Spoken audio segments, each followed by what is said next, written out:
about the grind. Yeah, the bubble grind. Now we have a guy that could probably get in there if you... It's game day. The Edmonton Oilers hit the road once again.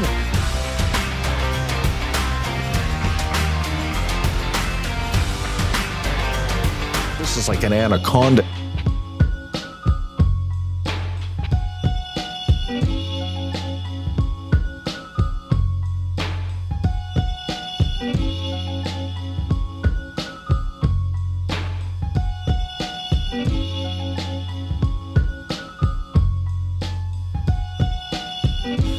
What's up, Nasties? Happy game day. It's EST Afternoons here on Edmonton Sports Talk, of course, presented by Good Old Play Alberta. We're live from the William Huff Studios. It's Walk, Coop, Salas. Boys, I can't do these parlays anymore. Why? Because when we lose, it's just too much, man. It hurts too much. Yeah. I thought I softened the blow today with chicken wings. Yeah, I thought Keller was going to score. I did too. I didn't think Neighbors would, and he did. Yeah.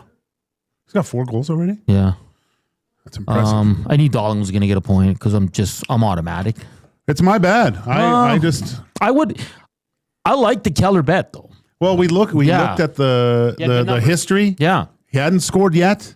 He's a whale of a player. Yes. They got some power play looks. Someone in the chat keeps saying blamed Coleman because I guess Coleman got a stick on a good opportunity. I wasn't watching the game. Oh, really? I don't know if I can keep doing this. It's just too hard. We can do it. Too hard on the heart. We can do it. Can we keep going? Let's go. Screw it. Let's do it. Should we keep going? Should we do another one today? Let us know. If 50% of you want us to keep going, we will. If it's under 50%, we'll stop it right here. Hey, fun show, Joaquin. You know the Oilers are in action? Yeah, I did. They play the Islanders, 5:30. Nice early game. I love it. Stefen Rosner from NHL.com, who covers the Islanders, will join us in about 16 minutes. Red Light District with our guy Joaquin Gage. He's got a great topic. Second hour, we'll talk some CFL. John Hodge will go around the NHL like we always do. NFL Thursday Nighter. Wah, wah, wah. Jays! The Bats came alive. It was amazing. And we'll see if they can tie Did they ever come alive? Holy cannoli. Because I left here and I fired it up. I go, oh my gosh, I should have stayed and watched. It was great. Hopefully they can bounce back. Max Scherzer. I think this is going to go one of two ways. He's going to last an inning, or it's going to be one of the greatest stories told for a 40-year-old pitcher. Let's hope it's... There's no in between. I hope he's watching... What's that Costner movie? Oh, The Love of the Game. Yeah, that's great. Hope he watches that. Yeah, he should be watching. He should be watching that. The bullpen came in and they sucked again. I do not trust that bullpen. They're only good if you have a bullpen game. Yeah. That's coming up soon. So. Oh, man. Dusty, man. He's taking a lot of heat. I almost feel bad for him today. The poor guy. It's... Yeah, it's been a tough go for him today. He did say that when he looked at all the pizza, he was like, "Ooh, is that going to be enough?" It was a good order if it was like a kid's birthday. No, not even. Oh, we actually on Two Guys. He got sent a link. Okay. To find out how much pizza you should have. Depending on the members of your party. Okay. And it was way off. Okay. Yeah. So, it's just the mediums threw me off. I thought it was for allergies. Like I thought like a gluten-free pizza. Yeah, well, I didn't know. Jay and Reed, I was like, these are nutless pizzas or something. I don't know. I thought maybe Royal Pizza used some sort of oil, some peanut oil, and that's a good point though. So because there's gluten-free pizza too, right? Oh, yeah. Yeah. With the Elks, our video guy was like celiac. Celiac, yeah. So everything we got for him had to be like, and it's, I turned the corner when the pizza arrived and I was like, ooh. Yeah. And then I see Benny and our guy Koob walk in with their plates. They're double stacked. Oh, yeah. I was like, damn. I thought Coop was bringing pizza for him and someone else. Hey, man, I saw the amount of pizza that was left. I was the last person to go pick up pizza, and there was only about like 7 or 8 slices left. You took 6. So I took 5. And Eric was right there. I mean, he saw me getting the double stack. It was for sure a double stack. I just okay? saw had you more walk pizza in than with your everybody. double stack, and I was just like, oh boy. Yeah. And then I looked over at Benny. Well, I didn't say a word for 25 minutes in that meeting. Well, exactly. I was like, holy smokes, I haven't heard Coob at all. Ben Benny, I mean, them both. Like I look over, everyone's done, and I still hear chewing. I go, "Who's still got pizza?" And it's those two. Yeah. It was. Benny went for seconds too. I think during the meeting. Yeah, he snuck out, and then I might have finished off the. You were the out of boxes, that. yeah. You were out of there pretty quick to grab another slice there, Coob. I was too. Yeah. And it's I was because clean up Royal crew, Pizza too. cuts them in those squares. And it's squares too, good. so it's not tons. Not a full yeah, it's piece, not right? a full what we're used to. I took the equivalent of what would have been 3 normal slices of pizza. You keep through the telling 5. yourself Very delicious. You Just got a not perfect enough. amount of pizza. I think everybody went home Dusty and had did great. supper. that. Oh, Yeah. yeah. I think I went home and had more pizza. It was. But it was good pizza. Yeah, it was fantastic. Pizza. Yeah. I had one because they ordered one had jalapenos and like a hot sauce on it. Oh, it was so delicious, Joaquin. Just wish there was more. But we forgive the big guy. He's awesome. Yeah. Yeah.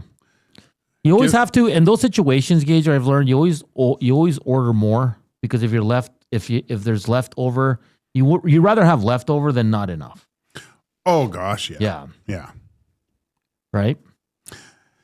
Yeah, you need to. I mean, because usually when we've had meetings or get-together, there's been too much, right? Yeah. So, you're going to swing and a miss once in a while.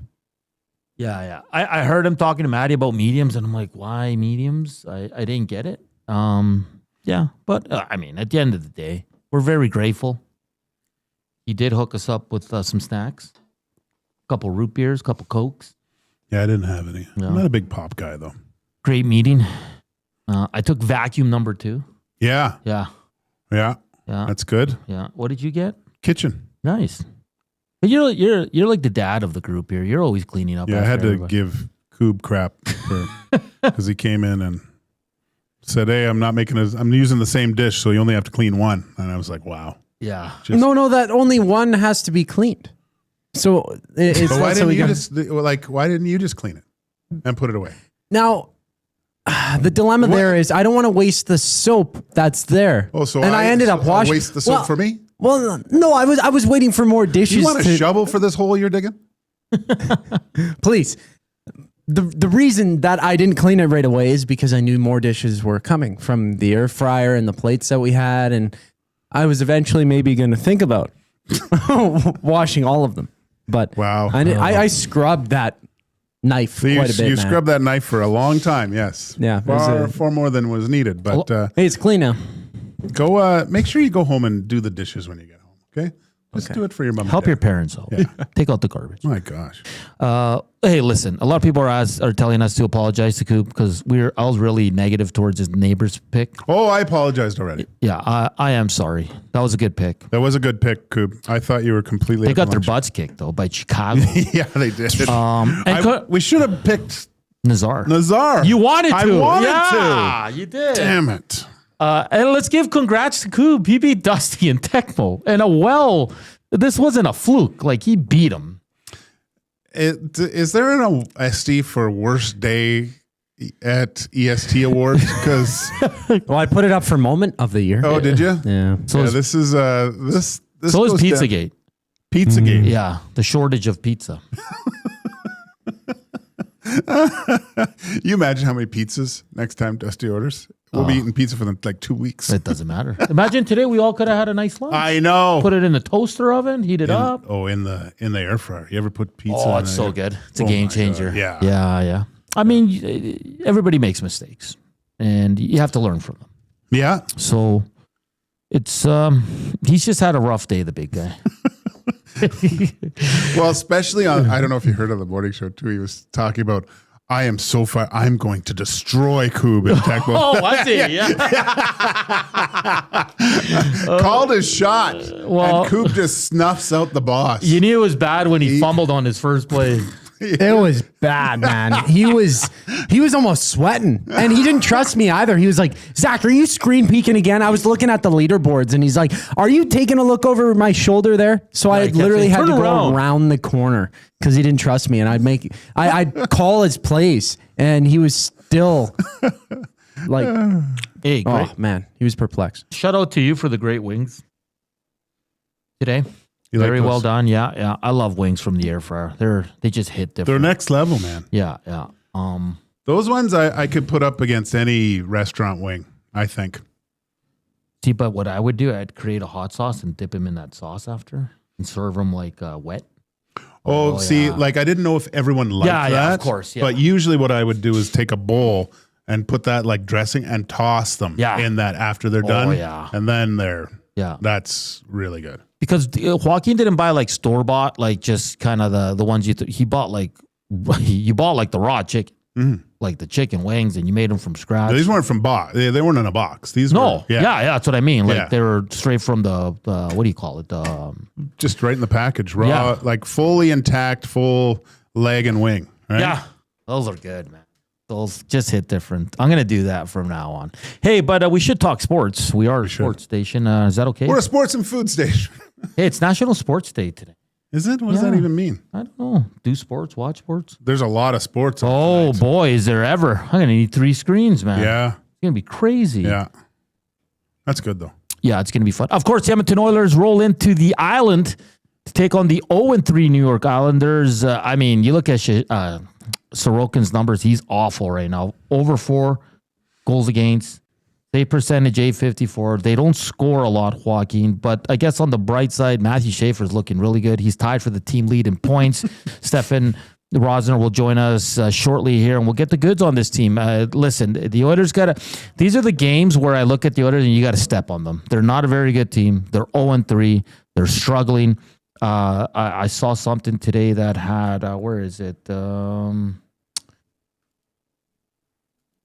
got to find it. Yeah, it's something like the Islanders have never started 0-4 Really? in their history. Yeah, so the Oilers got to go in there, man. They're getting big save, Dave.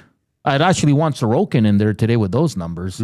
But they got to get after this team. You got to generate some power plays. You got to be better offensively. Let's go. Let's see what they do. 5:30, of course, the Old Screen pregame show will start at 4:30, and then Reed Wilkins, Jim, and we'll jump back on to take you home for the last half hour. Joaquin, how are you feeling about this game? Trap game? Should we even say that? No, the Oilers have to. I really think they're just taking it, lack of a better term, just one game at a time. Right? They're trying to find the right formula. They've had. I mean, if you look at each game right now, they had one game where I would say they played 48 minutes, kind of. Good. Yeah, good. And then the little lapse that's going to happen. Yeah. Like other teams are going to push back. There was a bit of a lapse there. The Vancouver game, I felt that it was a full 60 minutes. Yeah. From everyone. That was a really good performance throughout the whole lineup. And then you had the first game on the road, first time on the road as their team. Is that their worst game out of 3? Yeah, I would say it's of what we've seen so far, it's not their best effort. There were signs of some good things, but the start of it just was basically a catastrophe with a few plays. And if it wasn't for the play of Stuart Skinner, the outcome is probably completely different. So you got a game where your goaltender was your best player, and you need those to happen throughout the course of a season to hold the dam from breaking, and then until you can get your game together. But I know that everyone thought that it was kind of a sleepy game. I thought it was. I liked the game. I thought that there was some battle. They generated some good chances. Yes, there were some mix-ups and things, but and now it's with anything. The memory has to be short. You know, you take what you've learned game to game, you try to make corrections to be better the next game, but essentially what's happened up till now, it doesn't matter. You got 4 points. It's a good chance to get 6. You're going to have a team that's hungry, looking to rebound. You're going up against a really good goaltender that's looking to rebound too. So how do you navigate that? What do you do there? You don't even give him a chance. Take the eyes away. You try to make him not see the puck. Try to make him as uncomfortable as possible and keep this kind of train rolling where you have a goalie with I believe, a save percentage of what you said is .854. So you want to keep that going. Yeah. You want to do some lines? Let's do some lines. All right. McDavid with Tomasek and Mangiapane. Nugent Hopkins with Draisaitl and Roslovic. I'm intrigued by that line, Joaquin.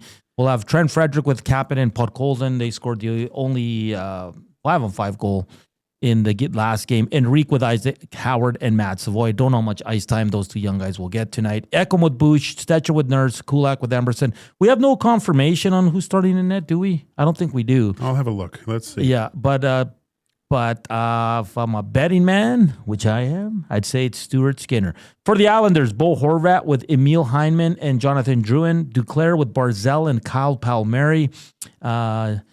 Jean-Gabriel Pajot with Anders Lee and Maxime Shebanov. And then your fourth line, Casey Cizikas with Kyle McLean and Simon Holmstrom. Defensively, Matthew Schaefer with Scott Mayfield. Adam Pelech with Ryan Pollock. Alexander Romanov with Tony DeAngelo, and it's going to be Big Save Dave It's Big Save Dave. Sorry, yeah. What did we say? I thought it might have been Sorokin. I wasn't sure. Dusty said it was Rittich, but yeah, it's confirmed that it's Big Save Dave. So there's some familiarity with Oilers shooters with the flipper. Yeah, we're going to get the goods on the Islanders coming up next with Stefen Rosner from NHL.com and the is that how you say it? The Elmonters? Elmonters? Elmonters. We'll check in with Stefan and get clarification of that. Of course, Thursday Night Football, Cincinnati at Pittsburgh. We have Jays Game 4, Max Scherzer against Luis Castillo on the mound. A ton of NHL games. And we also have Elks depth chart. No changes outside of DK Bonham in for Bonhomme in for Combo. It's going to be the exact same lineup we saw last week. They're flying right now to BC as the big game tomorrow. And we're all over it here on EST. 7:30 for the Green and Gold kickoff show with Matthew Wannick, Jay Mellon. They'll be back after for the post-game show. Hey, we're doing pre and post on Saturday. We are. Tommy will be in Calgary doing CFL, so it'll be Gager, Benny, and myself with you on Saturday for the Oilers afternoon game. The Nazis have spoken. They want us to keep doing parlays. Okay. So start thinking now, gents. We'll save it for the second hour. Yeah. I got some ideas already. All right. So do I. And I know Coop shared some with me as well. And we're going to roll along. Hit us up on the Nasty Chats. Oilers game day. We got to hit 100 thumbs up. No excuses. We got to hit it, okay? Afternoon Inbox, like always, presented by the River Cree Resort and Casino. You want to check out some shows this month? Nazareth Canadian Farewell Tour. There's 2 dates, October 18th and 19th. All you got to do is go to the River Cree box office for tickets or hit up rivercreeresort.com. And, of course, Edmonton Sports Talk presented by Play Alberta. You want a $50 free bet. All you got to do is deposit 50 or more using promo code EST50 or EST Sports. We're back with Stefen Rosner next here on EST Afternoons.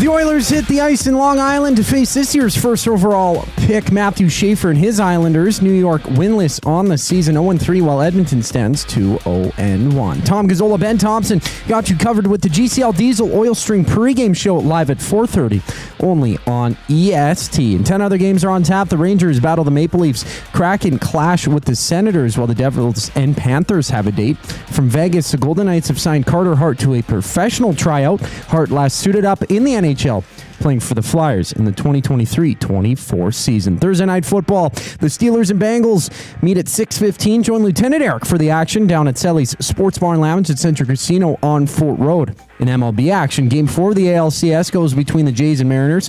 Max Scherzer to the mound for Toronto. Luis Castillo countering for Seattle with first pitch just after 6:30. Now west, the Dodgers and Brewers have Game 3 of their series. LA up 2-0 That one gets going just after 4 o'clock. Stefen Rosner to cover things on the other side, talking all things Islanders, checks in on the other side of the break. I'm Zachary Kubish, and you're up to date. The Nielsen Show with Lieutenant Eric. Hockey insider and analyst is Luke Gadzik from Sportsnet. But I've liked Tomasek, man. Big body, grinds it out. Same thing, protects the puck pretty well. You need a dog on that line that is going to go get pucks and just get them there. Like, I love Trent Frederick, but he probably could have had 4 goals. So you need someone to start finishing as well. Protecting a puck and doing all this and get pucks back is good, but you got to produce if you're on that line. The Nielsen Show with Lieutenant Eric. Weekday mornings 6 to 9. Only on Edmonton Sports Talk. Your clear choice for Edmonton sports. Since 1952, William Huff has been the heartbeat of Edmonton's advertising world. From humble beginnings to a citywide powerhouse, we've been the go-to for signage from print to design and installation. Partnering with Edmonton's top sports franchises and major events, we've helped shape the city's global reputation. Our secret? Unmatched customer service, decades of experience, and a passion for excellence we call the William Huff Advantage. Visit us online at williamhuff.com. Honey, where are we going to put all of our summer stuff? In the kids' room. What? Mom, a little help? Need extra space at home? Get it back with Sentinel Storage. Try 4 weeks free. Details at sentinelstorage.ca. Your home for live music and great performances is the River Cree Resort and Casino. San Francisco's own Jefferson Starship bring their arena rock legacy to the River Cree Resort and Casino October 23rd. Celebrating 50 years of rock and roll. Don't miss these classic rock legends. Get your tickets at rivercreeresort.com. River Cree Resort and Casino. Excitement? Bet on it. The Alberta Snowmobile and Power Sports Show is back October 17th and 18th at the Edmonton Expo Center. See the 2026 lineup of sleds, ATVs, decks, GMC trucks, gear, and accessories. Meet 13-time X Games pro athlete Levi Lavalle. Presented by GMC. AlbertaSnowmobileshow.com.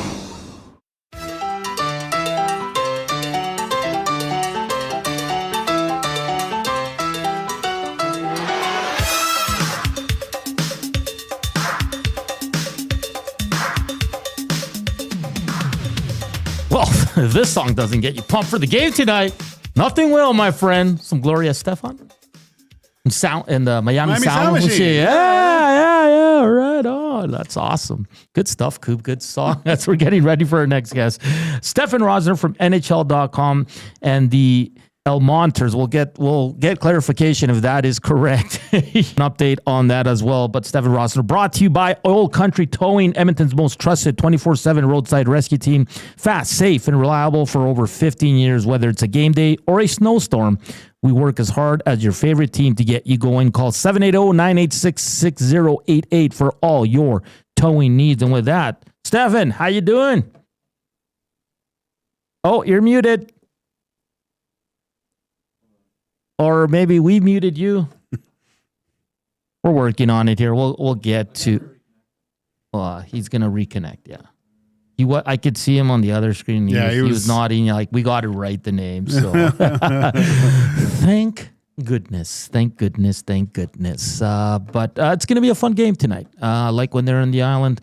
See if the Oilers can get some goals here, Joaquin. Not a lot of 5-on-5 goals. I think they only have 3 5-on-5 goals. Well, maybe they can get some from Connor and Leon here too. Oh, well, I thought Connor was going to score 60 this year. Yeah. It's unreal. He doesn't have a goal, and Bouchard has no points.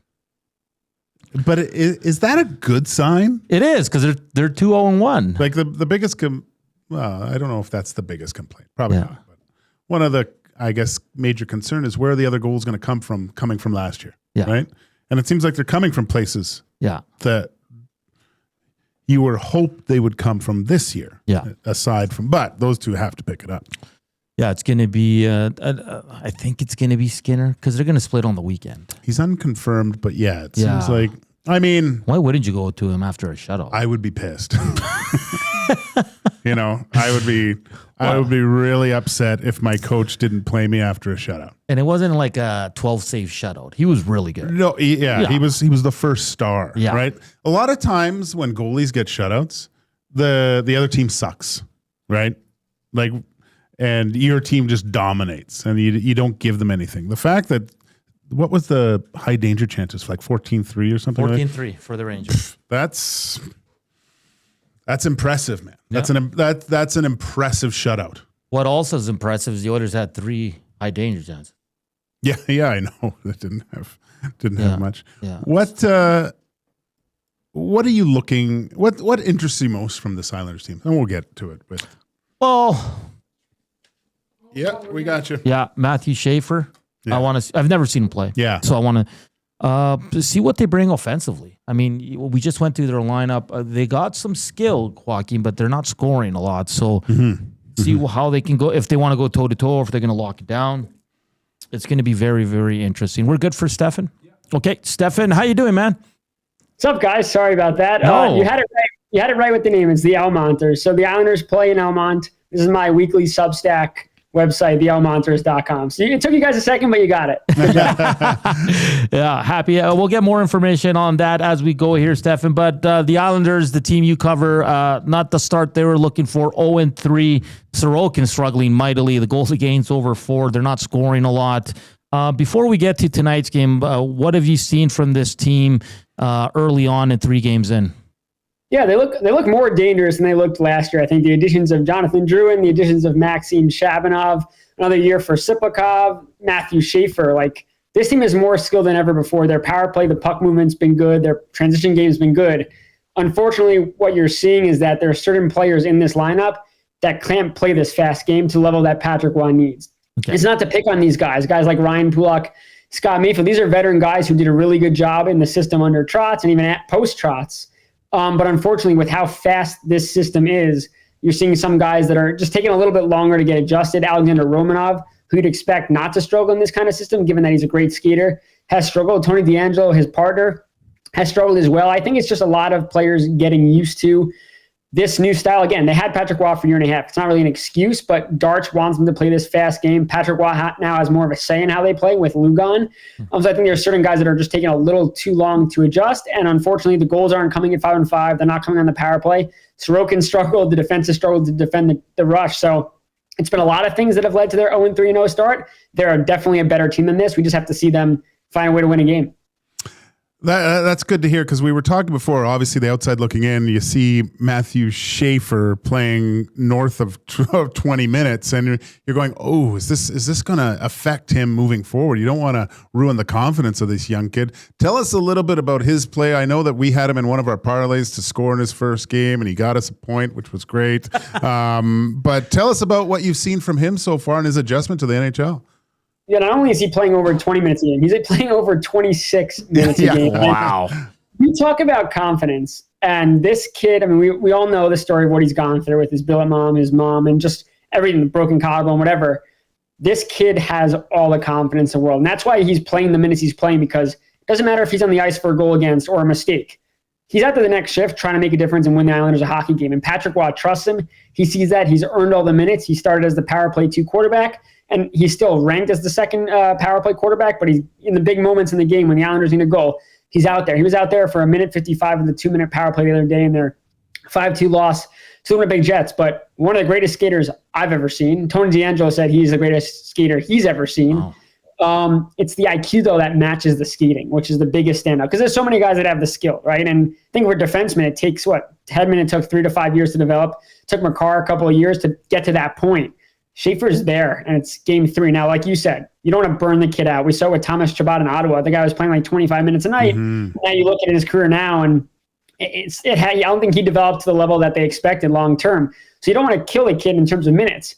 However, it hasn't impacted him yet. Now, the physicality of the NHL, he's getting used to that. He's taking a lot of hits, but again, he's bouncing hits. He gets hit, he gets up, he skates up the ice, goes to the bench. He's out there a minute and a half later. So it's been unreal to watch. I've never covered a number 1 overall pick. I'm assuming this is what it's supposed to look like. And I don't think they should play him 30 minutes tonight, but if the Islanders are trying to win hockey games, he has been their best player. And if they want to win, he's got to play as much as they think he can play. And so far, the minutes haven't impacted his performance on the ice one bit. Stefen, we have a lot of experience with first-round picks. Stefen Rosner from NHL.com joining us here on EST Afternoons. Okay, so I guess some bad news for the Islanders. Chris Knobloch is splitting up McDavid and Draisaitl. They'll man their own lines. We'll see for how long. So how do you see the matchups going up here? Like, which lines do you see matching up against the McDavid, and then which lines would you see going up against Draisaitl? Because I think Schaefer is going to see a heavy dose of those two guys in the top pair. But like for the forward lines, who's going to match up with who? Yeah, I think your third line with Lee, Pajot, and Shabanov. One thing about Shabanov, for that many that don't know, he's this super skilled guy from Russia. But what Patrick Roy's talked about so much is how important and how strong he's been in the defensive zone. He's asked a lot of questions about defense. Pajot is a shutdown guy. Anders Lee could play defense. And I think I look at the Horvat line, the Jordan Horvat-Heineman line, as another line that's going to be relied upon. But the Lee, Barzal, Pajot, Palmieri line could be defensive as well. The Islanders have to be smart about this. Like you said, they're separating them to start, but we've seen time and time again, they go right back together. Mm-hmm. So I think it's going to be those three lines are definitely going to get it. Zeke's line as well. I think the Islanders, that they do lack those top two offensive powerhouse lines that a lot of the elite teams have. All four lines in theory could go up against McDavid. It'll be, wow, like who's got a better approach to him? Matthew Schaefer, I talked to him this morning about going against McDavid. He said, you can't be asleep out there when he's on the ice. You got to gap control. So I think Schaefer, who's been really good defensively as much as he's been offensively, is going to get a heavy dose, which means Scott Mayfield's going to get a heavy dose. And I look at the Adam Pelech, Ryan Pulock pairing as another pairing that'll go up against those guys. But it's got to be a team effort. You know, guys, how dominant and lethal this offense can be. And I think at 5-on-5, Edmonton's offense hasn't clicked just yet. Mm-hmm. The Islanders have to hope that this is not the night. Stefan, you said something interesting to me before, just the fact with Lou wanted them to play a certain style. Sounds like old New Jersey Devils style, and Patrick didn't really want to. Can you tell us a little bit of how Patrick Roy sees this team playing? You mentioned a more of a speed game and trying to get him. What type of systems is he trying to implement here? Yeah, I think it comes from Darch as well. Him and Darch are pretty much in lockstep of how they want to play. Now, Darch obviously comes from Tampa, but I think you look at it, it's a copycat league. Everybody wants to play like the Panthers and play against like Tampa when they won their cups. It's forecheck hard, be a pain in the butt to play against, but also finish your chances. Now, the Islanders haven't done that. The reason I mentioned the Lou thing is I think Lou wanted to win the 1-0 games, 2-1 games. Wall wanted to win, which is ironic for a Hall of Fame goaltender. He wanted to win the 5-4, 4-3 games because I think he realized, the defense, playing a defensive structure, it works if you score, but you're also limiting your offensive production. You have guys like Barzal focusing on defense when you need them to focus on offense. I think opening up is really important for this team. They haven't scored, but their first game against Pittsburgh, how fast they were flying up the ice. Now that they have the Druins, even Lee looks good, but Barzal now at center than opposed to wing. They are moving. Lee was laughing how much faster they look. The problem is they weren't scoring, and when you're up on the ice that quickly, you have to get back as quickly, right? So, and they're not doing that at a good enough rate. So I think the structure difference is all about your breakouts, your regroups, your transitioning from offense to defense a little quicker. And like I said before, I think there's some guys that it's taken a little longer than others to get accustomed to that, which is leading to goals. I think Sorokin has to get used to. There's a lot more slot chances and breakaway chances that he's facing now, as opposed. He's always been left out to dry, if you will, but I think now it's more off the rush rather than cycling and breakdowns in front. So I think Sorokin's got to be better. He's not playing tonight. It's going to be Big Save Dave tonight against the Edmonton Oilers. But it's a collective effort for this group that's trying to find their way a little bit. Stefan, Matthew Barzal, injury plagued season last year. 2 seasons ago, he had 80 points in 80 games. This year, a little bit of a slow start. He's only got the 1 assist. Where is Matthew Barzal? Is he... Because he was the Islanders' offensive guy, he was the speed guy, the power play guy. Is he still in that same role? Is he kind of transitioning into more of an all-around player, maybe not relied on so heavily to produce the offense? Yeah, I think playing wing for Bo Horvat showed him a lot about how important it is to get to a mature level at the NHL. You can't be one-dimensional anymore and stay in the NHL. You look at a guy like Patrick Laine who's in the NHL, but his knock is if he's not scoring, what is he doing out there, right? Yeah. And I think for Barzal, he found an appreciation playing with Horvat about stick lifting, stealing pucks, being deeper in the D zone as a center, and now going back from wing to his natural position. He understands that he has to, if the Islanders want to win, because he could play running gun like they played with Doug Weight, where he had his Calder winning year, where it's just he can do whatever he wants, right? Yeah. He can fly up the ice and not worry about defense, and they're not going to win games, but he's going to get points.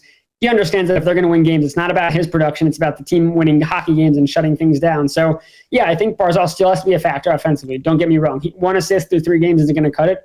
Bo Horvat, no goals through 3 games isn't going to cut it. But he definitely has an appreciation for the importance of playing on the defensive side of the puck. And, again, the better you play defensively in terms of picking off a pass in the neutral zone, the quicker you're getting up the ice. So it's all connected. Another player that's kind of interesting, Jonathan Drouin, now with the Islanders. What can you tell us about his role with the team, and is he looking like the Jonathan Drouin of old?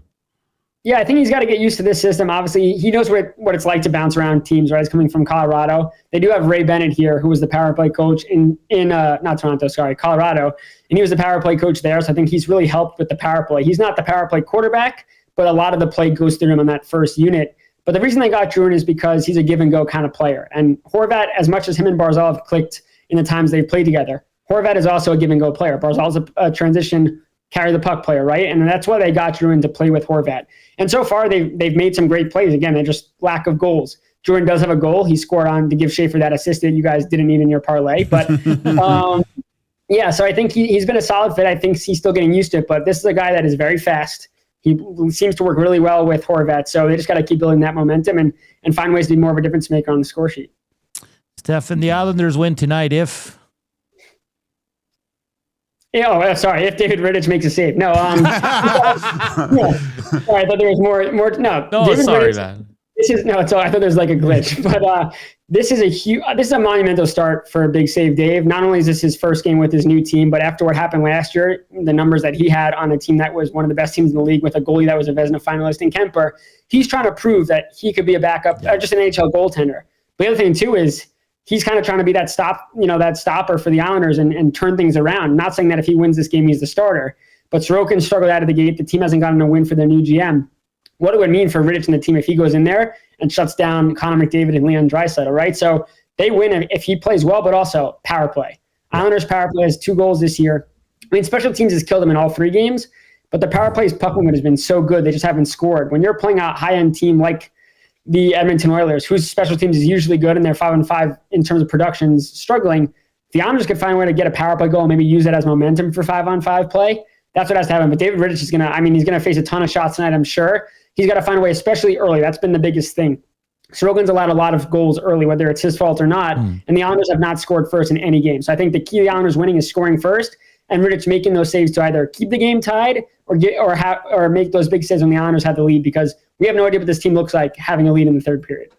Stefen, great breakdown like always. Just tell our listeners where they can find your work. Yeah, you can find me on X at Stefen_Rosner, STEFEN_ROSNER, NHL.com, the Hockey News Islander site, and the Elmonters at theelmonters.com. Awesome stuff. Enjoy the game tonight. I know you're making your way down to the arena soon here. It should be a good one, and I'm sure we'll chat again, Stefen. Thanks so much for your time. Sounds good, guys. Good luck on your parlay. All right. Stefen Rosner from NHL.com and the Elmonters Substack there. Check him out. He does a great job. He's one of our favorite guests when it comes to the NHL. Great breakdown of the team. Yeah, no. It's interesting because obviously you look at stats, you look at where the team is, you're thinking, oh, what's happening with the Islanders? But from what he's saying is they're close. It's just... And they're fast. They're fast. Yeah. When have you said that about the Islanders? Outside of Barzal. Yeah. So, interesting. Yeah, it's going to be good. It's going to be a good... Are you doing shots? No, it's just water. Oh, just whatever. a sprinkle of... Jesus. It's just straight vodka. All right. I might get a splash of Coke later. Okay. Yeah. Okay. Root beer? You up still over there, Neo Citron? No, I'm half asleep here. I might need a splash of Coke. Tell our listeners what you did an hour ago. Well, yeah, while Gager was making his wonderful wings in the air fryer out in the kitchen there, I set up the hot kettle and showed up with a little package of Neo Citron. My throat is a little bit sore. I'm not sick, but it's because I ate too much sugar last night. So to preserve my on-air voice, I got sugar throat or whatever. So tried to, supple it down a little bit with honey and soothe it a little bit. Now I'm quite tired. And you told me you're going to be asleep in about an hour or so after downing that Neo Citron. And I had no clue it had sleeping properties at all. So you just did one packet or two? I got a second one. I was going to do two. No, don't do two, man. You won't even be... Neo Citron is to take an hour before you go to bed at night when you're not feeling well. I've only ever taken Neo Citron during the day. I'm not even lying. And I've never even correlated the fact that I'm tired an hour later. You just thought you were super relaxed? Yeah. Well, I got the Man, I feel good. Wow. Man, what you put on those wings? Oh, it was a sauce. It was the heat in the wings. No, I even do that with like sleepy time tea. I always forget that it's meant for sleepy time. Yeah. I'm like, it's noon and I'm tired now. You're an absolute beauty. I feel like Hernan, I'm tired. Oh, man. I might even go make another neocitrin. I might have to make coffee to balance it out. Larsy says, geez, Coob, read the instructions. You think I'm literate? But we just were worried about you, man. Yeah. Don't be worried about Can me. your I got mom my come pick Gatorade. you up after your day? We're going to Uber you home. I do need to Uber home, actually. So Yeah, take those when you're at home, buddy. Jeez. Yeah, No, I'm just feeling for good, for safety. Seriously, though. I didn't know you took a neocitrin. I didn't know why you were tired. I got the packet right here. Yeah, I was like yelling, what are you doing? Yeah, But isn't extra there like a strength day cold and neocitrin? sinus. There is. Acetaminophen 650 milligrams. Okay. I'm just taking things I don't even know. I can't even read half these words. That's what, well, Directions. at least you could pronounce it. Trump couldn't the other day. Acetamino what? Adults and children 12 years and over dissolve the contents of one pouch into 225 milliliters, 1 cup of boiling water. May be taken every 4 to 6 hours. Do not take more than 4 pouches in 24 hours. See liver warning. There's a whole liver warning. But is that a day? Yeah. Is that a day one? Is that a though? day one or a nighttime one? What's the top of it? Oh, it says night. It's right there. Oh, Coob, you're the best. Man. I love you, buddy. I went to the doctor's one time and, I had like an ECG or whatever. And they're like, yeah, man, your heartbeat's super low. You're just a relaxed guy. Yeah, I just Yeah, took I 2 didn't neocitrins. Oh, boy. Solid. Chris says, just drink some warm water, Coob. Coob, there are daytime and nighttime neocitrins. Yes. Yeah. And just eat honey, Zach, that says. Yeah, honey's I don't good. have honey sitting around here, though. No, I know. I didn't want to bring honey from home. We should get one. Stefen Rosner, brought to you by Oil Country Towing. It's great to have them on the on both afternoon shows. It's going to be great. Every time we have a video guest or phone guest, it's all going to be presented by Oil Country Towing. Call them at 780-986-6088. And portions of this hour brought to you by the Canadian Brew House. Win big this season. Football season at the CBH. Enter for a trip for 2 to the Super Bowl, plus weekly prizes and $1 off Budweiser and Bud Light tankards. Details at thecanadianbrewhouse.com. On the other side of the break, time for the Red Light District with Joaquin Gage. Slam that thumbs up. Let's get to 100. I think we're only around 30, so let's bump those numbers up. Here's Coob with your sports update.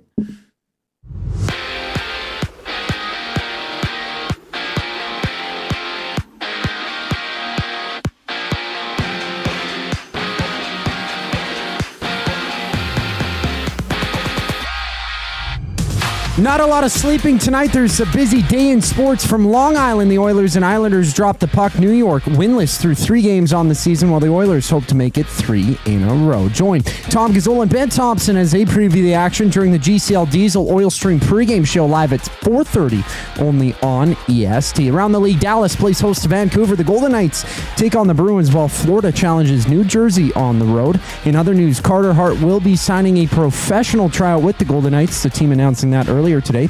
Hart hasn't played in the NHL since the 2023-24 season, when he was a member of the Philadelphia Flyers. In Cincinnati, the Steelers and Bengals hit the field for 6:15 kickoff. Catch the game with Lieutenant Eric down at Sally's Sports Bar and Lounge at Central Casino on Fort Road.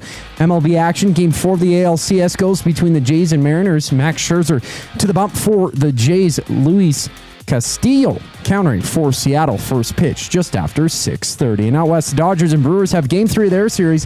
LA up 2-0 over Milwaukee. That one gets going at 4:08. This sports update is brought to you by Windsor Plywood Leduc. Locally owned and operated, serving Leduc and surrounding areas since '93. They're more than just plywood. They offer everything from doors and flooring to decking, fencing, and custom millwork. Windsor Plywood Leduc.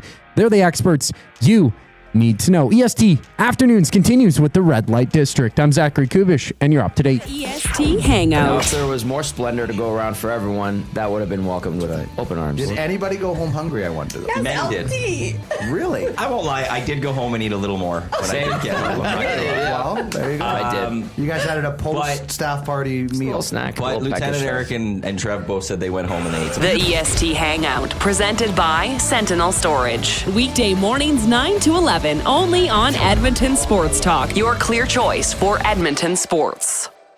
The temperature may be dropping, but the action's heating up. Play Alberta is offering odds boosts on every Oilers game all season long. This is your chance to score big. And for a limited time only, our listeners get an exclusive $50 free bet when they deposit $50 using EST50. That's code EST50 for an exclusive $50 free bet. Alberta wins with Play Alberta. Must be 18 plus to play. If you gamble, please use your game sense.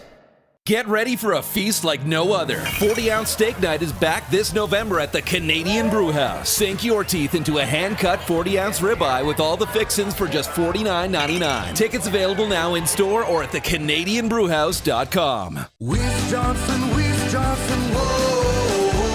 Hi, Dennis from Weiss Johnson here, and we're excited to be partnering up with the Nielsen Show and have a special deal exclusive for Nielsen Show listeners. Get 10% off any new Trane furnace, air conditioner, or heat pump installation from now until the end of October. Bundle a furnace with an AC or heat pump and get 25% off the package price. Get your home comfort now for all seasons with Weiss Johnson and Trane. Trane, it's hard to stop a train. Visit wjsportstalk.com today. Looking for quality building materials and friendly advice? Visit us at Windsor Plywood Leduc, family owned and locally run since 1993. From interior materials for doors, flooring, baseboards, and all the finishing touches to all you need for your outdoor projects like cedar lumber for decks and fences, plus all the plywood you'd need. Our full-time on-staff carpenter can help with anything odd-sized or custom, and from domestic hardwoods to exotic selections, we've got you covered. And if we don't have it, we'll track it down for you. Windsor Plywood Leduc. We're the experts you need to know.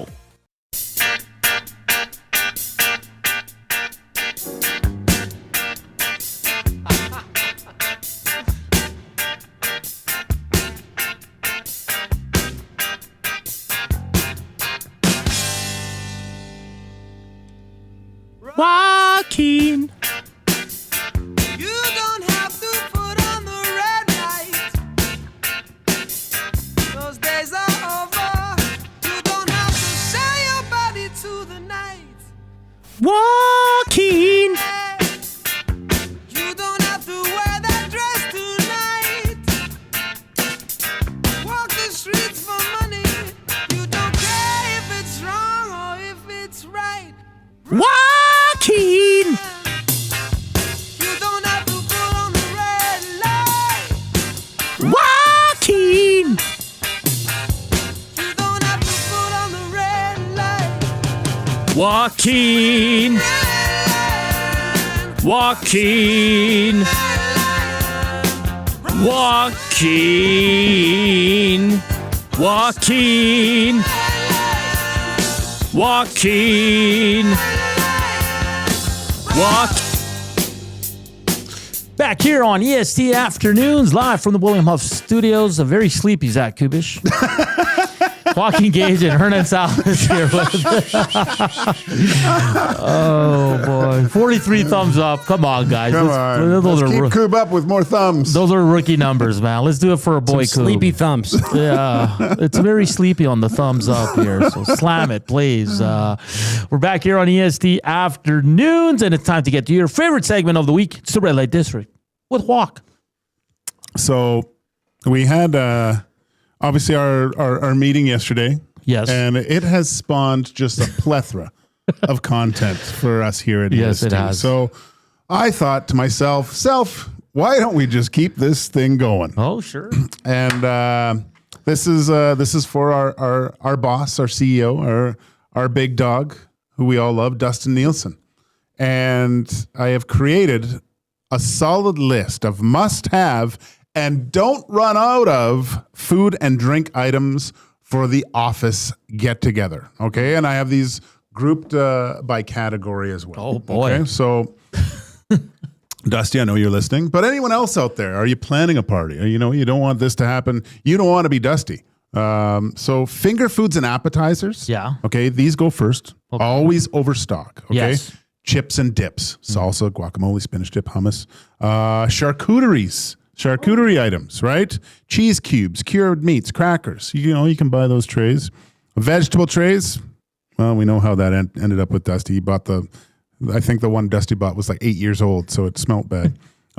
Mini sliders, sandwiches, chicken wings or tenders, like I brought today. Had enough for everybody. Extra napkins always. And, pizza slices or flatbreads, but make sure that you have other things accompanied by them so you don't run out. So those are just the kind of the finger foods, right? Yep. So the main items, the substantial items, which I kind of like. So pulled pork or taco bar with tortillas and sauces for dipping, right? That's what make your own tacos. Those are good. So you can load them up, and people think, oh, I'll make and they fill themselves up on those types of things, right? Pasta, salad bowls, always good to fill those other spots. Burgers, sausages, or skewers. I made those. I don't know if I showed you those pictures of those meat skewers I made with flour tortillas with the meat inside. They were delicious. Buns. You can just have lots of fluffy white buns. Yeah, of course. You know, nothing better than fluffy white buns. And if we go to desserts, you know, for seconds to go back, if anyone's still hungry, cookies, brownies, cupcakes, bite-sized desserts, those little things. A fruit platter is always nice, or just a candy bowl. You know, you got Halloween coming around the corner. Why not just bring an extra bowl of the leftover candy? Yeah, no, 100%. You always have to overstock. Yeah. You just order a little bit, so there's leftover for everybody, right? Especially for like a big party. Yeah. Like how many of us were there? Yes, 10, 11? Yeah. So one of the tips that I looked up, and it said it planned for 1.5 times the head count is what you kind of want to look at. Office people always eat more once they relax and chat. Yeah. So that's what kind of happens with us. So there was my list. Charcuterie board's interesting because like we'll make one and it's a pretty big one, but like for me it's like that's it. Like if you're not there early enough to pick at it, you snooze, you lose. Those are the appetizer items. Yeah, so if you're doing just charcuterie, that's probably going to cost a fortune because that's too much. That's too much, right? But if you have one, yeah. Like sometimes you might get there late and there's nothing left. There's just a couple cheese cubes and toothpicks. Because it is expensive to me. It is, yeah, it is. Right? But it's nice to kind of have one. I love charcuterie boards. Those are great. Yeah. Right? Like the salami, the cheese. You can put anything. Olives. Oh, yeah. Pickles. I even, and a nice dipping sauce, maybe some crackers too that you can spread on Crackers or like the little bread that you just can cut up like just a cut up baguette. Yeah, exactly. Yeah. That's good too. Do you like grapes on your charcuterie board? No, I find that's more of a fruit plate kind of thing. A different assortment of olives. Oh yeah. I will destroy olives. That's what I love going to the Italian market and looking at all the olives in there. I'm not gonna lie, it's a little pricey, but they're so damn good. Yeah. Well, you just get a little thing. Like I'm not like the ones at the deli though. Like not the pre. Those are dynamite. Yeah, for sure. I like green olives better than the black ones. I like them all. I like them all too, but do you have a preference? No, I actually love black olives. So do I, but the green ones just hit different. I do like a dirty martini. You know, you take the olive juice in there, stuff it. Do you like Greek olives from the Greek salad? Again, what are you doing? You like them all? Yeah. You an olive guy, Coop? Hello. I love all of them. I'm here, boys. I'm here. I had to catch the mic. What are we talking about? No. You like them all? Of them. Oh, yeah. Well, the more bitter ones, I'm not too fond of. I like when they're pitted, but when they have the pit inside of them, they're kind of annoying. Stray away from them. You like a stuffed olive? Oh, I'll take a stuffed olive. I don't think I've had one, but you've probably had one. The with ones that are green with the little red in there, or the garlic piece of garlic in there. Yeah, that's unreal. You can only have a couple of them though. I'm not eating handfuls of olives here. Black olives on a pizza. Oh yeah, 100%. Yes. Yes. I was a little upset we didn't get an anchovy pizza from Royal Pizza. That's just me, though. Mick Diesel says black olives and pineapple belong on pizza. I agree. Sweet pickles, too. Bronco Nick says I can eat olives all day. I think Bronco Nick's Italian. If you're Italian, you don't eat olives. You're not Italian. Yeah, you're not Italian. No. You think Tommy and Maddie eat olives? Tommy actually said he's from the north, which is still Italy. But Tommy's like Italian light. Yeah. Right? So, I mean, he just bought a coffee grinder. He's 40 years old. Yeah. What Italian did wait till they're 40 to buy their first coffee grinder? They get those at birth. Oh, man. Yeah, olives are life. They are, man. Like football. Olives are life. Olives are so good. Yeah, next time, for the next meeting, we'll spice up some of these pizzas, put some olives on it. Oh, yeah. Yeah. Some mushrooms. We might... we were going to order mushroom, but Maddie doesn't like mushroom. Yeah. Yeah. Very picky staff here when it comes to food. It's a unique culinary taste with like Coob. Well, like Coob's us three. awesome. EST afternoons will eat anything. Yeah. Or I'll try anything once. Yeah, right? exactly. Even if but the rest of the crew is kind of picky. They're very picky. I would say Jay and Reed. Jay's not picky. He's not picky, but there are like allergies to certain things. Like Reed can't eat because of his allergies. Yeah. Or else he'd probably try everything. Jay tries everything. Mm-hmm. Benny's Dusty Light. Yeah, Benny's. Actually, Eric's pretty good. Eric's good. Yeah, Eric will do anything. Yeah. Maddie's picky. Tommy's picky. He's yelling at us. What is it? He doesn't like onions or mushrooms. He likes That goes olives? with everything, though. Okay, he doesn't like onions or mushrooms. But like you like pizza sauce. So there's ground up onions in there. We misspoke. Maddie's not picky. He just doesn't like two things. Two things. Onions and mushrooms. Yeah. And I was talking about his food. Oh, man. Does Trev likes everything, doesn't Trev he? will try anything. Yeah. Like he'll be like, you kind of weirded out, but he'd be like, at least I'll try it. Yeah. Yeah. He's a little bit adventurous. But I will say this about Dusty. For him to know that I made something, and he doesn't know what sauce I put together, he looked like LeBron dunking that wing into the thing. And it going had a little bit of kick. Yeah. I'm very happy. And he was like, this is good. Yeah, I'm very I happy. called him the Indiana Jones of the kitchen today. Yeah. He was adventurous. Awesome. Where do you get these guys? Oh, man. It's good stuff. I got to give props to Benny, though. He brought in sours today, and that's like my guilty pleasure. Oh, sour nice. candy. Yeah, so shout out to him. But we got to get him on some veggies and fruit. He's far too young to avoid those meals. Yeah. Dusty, we're past it. I don't know. I think there's still hope.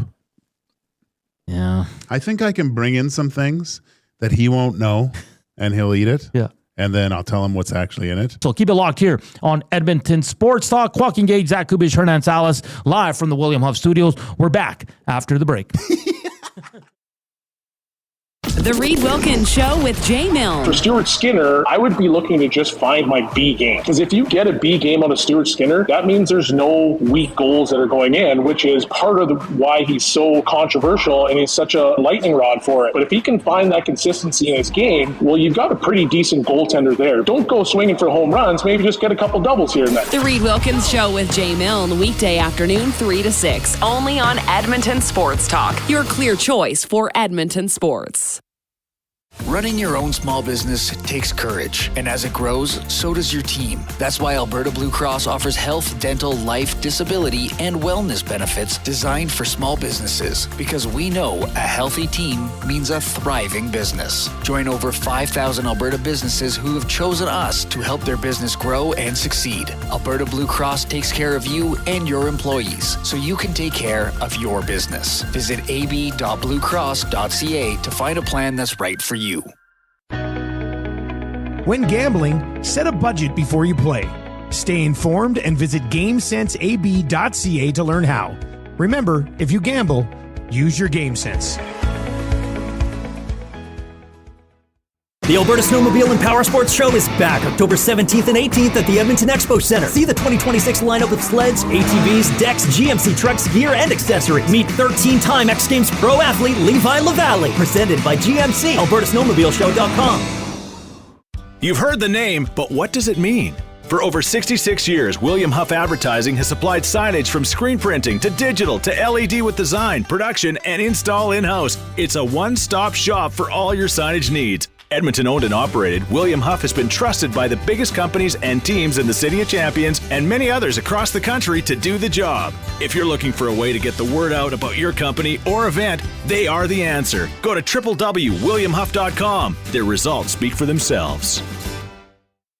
Skip the couch and hit the Canadian Brewhouse. Your home for every puck drop, every goal, and every cheer. With ice-cold drinks, massive screens, and the best fans in town. This hockey season, our house is your arena.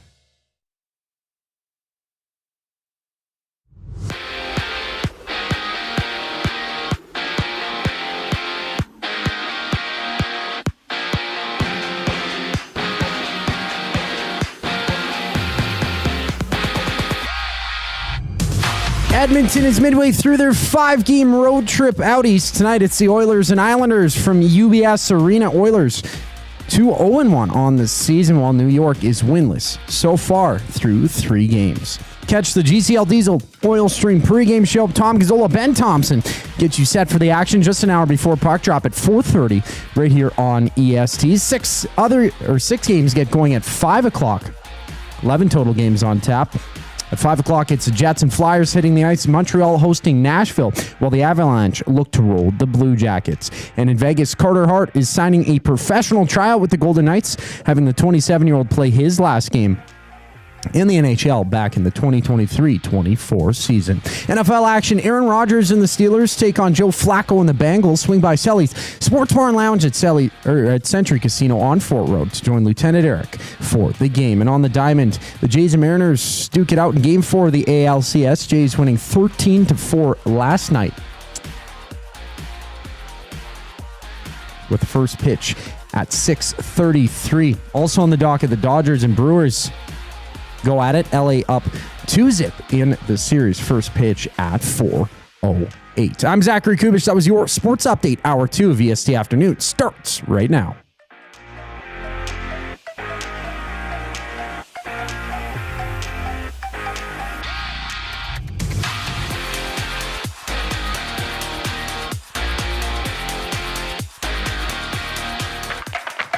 Let's begin.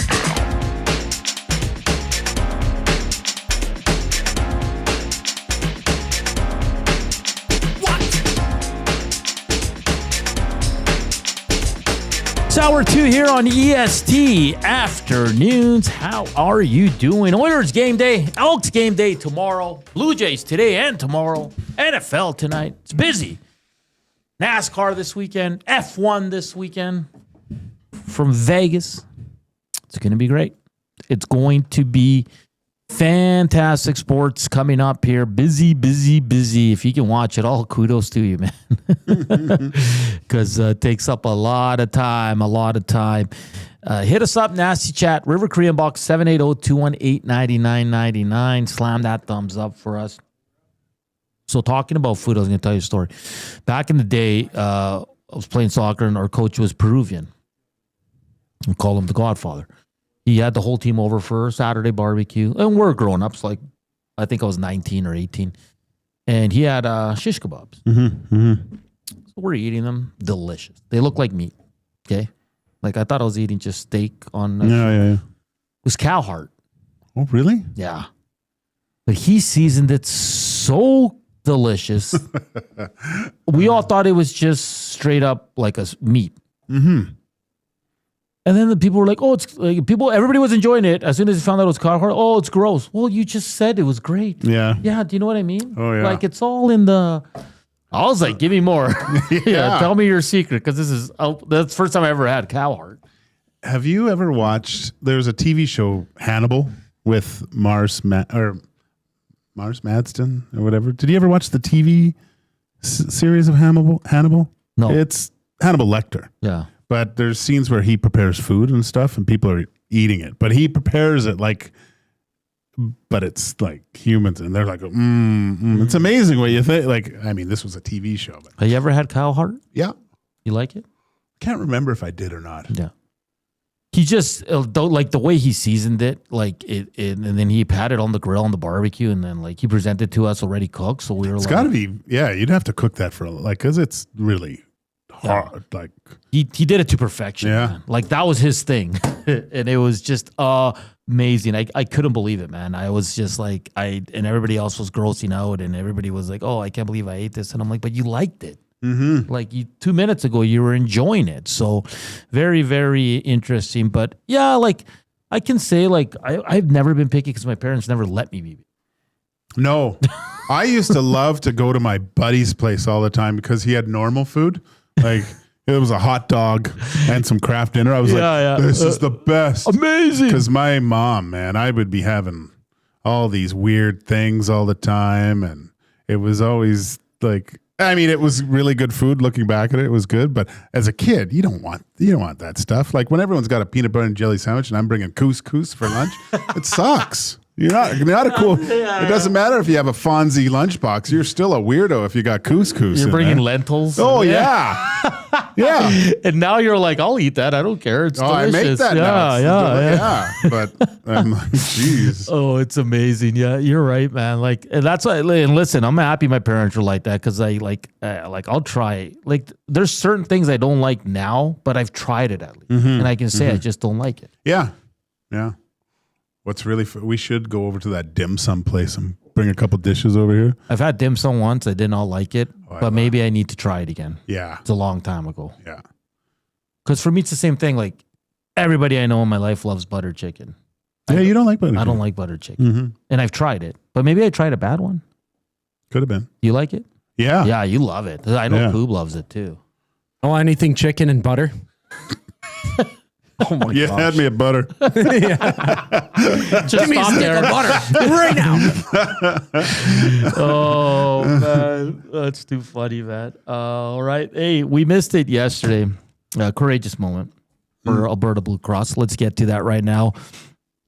Courageous moment brought to you by Alberta Blue Cross. From comebacks on the field to challenges off it, Alberta Blue Cross helps Albertans face every moment with courage. I'm going to go with Shane Bieber from the Blue Jays. I like it. We were in the meeting. We had the TV on, and we were like, oh, boy, 2-0, down right away. How long is he going to last? All he does is come back and throws an amazing 5 innings. Or they should have went one more inning with him because the bullpen sucks. But all he did after that, Joaquin, 8 strikeouts. Like unreal. He kept him at bay at 2 runs. That's why he was brought in. But the way it started, the way the first game went for him too, right?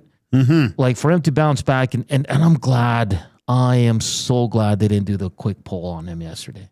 Because they could have. I know. Right? Yeah. I was worried about that. I'm like, let him work it out, man. He's a vet. Obviously, they listen to us. Why wouldn't you, man? Smartest sports guy I know. So Shane Bieber of the Toronto Blue Jays with a big win yesterday, an enormous win, and Bieber was the most important part. He kept it at bay after a bad first inning, and he gets the Alberta Blue Cross courageous moment.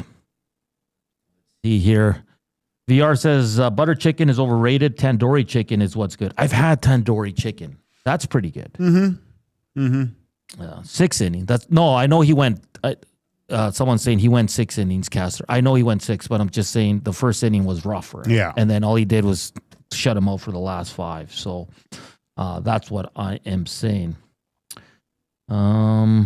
Big jumbo dim sum right by your office is so damn good. I think that's where I went. Oh, is it? Oh, maybe not. Yeah, no, it is. Yeah. Right there? Yeah. Yeah, I'm wondering about it. So explain dim sum to me. It's Chinese buffet, right? Okay. Usually when you go to the place, like I believe the best place in Vancouver when I was there was called the Pink Pearl, I think, in Chinatown. And you'd go there to just be packed, and the girls come around with carts. Yeah. And they say what they have. And you say, okay, yeah, I'll take the dumplings or whatever. And they bring out the little bamboo steamer things, and it comes, and they put it in front of you, and you eat it, right? And then they just write down what you had and stuff. And yeah, the pork dumplings and stuff, and the sticky rice wrapped in the leaf with pork in it. I remember the sticky rice. I remember we had chicken feet, and I couldn't eat it. Oh, I devoured chicken feet. It's good. Yeah. Oh, chicken feet is unbelievable. Really? I had a coworker when I worked in a shop out in the Duke that would always bring chicken feet every single week. Like he'd meal prep and he'd have it, and he'd put it in the microwave and it'd smell immaculate. Like the best smelling chicken I've ever had. And he's like, "You got to try one, Zach. Here you go." And every day he'd bring me an extra piece so I can have some chicken feet. Yeah. It's pretty fatty, but it's it's so very rich, fatty, man. yeah. You don't want too much of it. So we're definitely not taking Dusty. Tell him it's a chicken wing. That's content on its own. We take Benny and Dusty to try chicken feet. Well, they don't like rice, do they? Do you not like rice? I think it's the most basic thing. I think Dusty would like the pork dumplings. I think he would like. Hey, wait. Who doesn't like rice? Dusty? Didn't you tell me that? Did I? Does Benny know? How do you Benny, not like maybe rice? Benny The worst thing is we can say that they don't like rice and believe it, even though it might not be true. Yeah. Ooh. Anyway. Anyways, let's get to some sports talk. So our courageous moment once again, Shane Bieber. The Biebs! He was the hottest Biebs in Toronto yesterday. Oh, Biebs was in Alberta. Yeah, he was at Banff. No, I think it was Lake Louise. Lake Louise, yeah, sorry. Well, Banff, Lake Louise, I guess it's the same thing. He was with the wife. Yeah. Yeah. That's pretty How cool. about that? Well, you hear, like, I like when people from down south, they talk, I went to this place in Canada. It's called Banff. You wouldn't believe it. Like, it's crazy. All right. Do you want to chime in on the Vegas Golden Knights bringing in Carter Hart? I mean, there's not much to say. Well, get ready for some booze, I guess. Yeah. He'll start he's going to probably condition in the minors. Look, just from the hockey side of things, this is 2 years of not playing as a goal. Those are peak years for Carter Hart.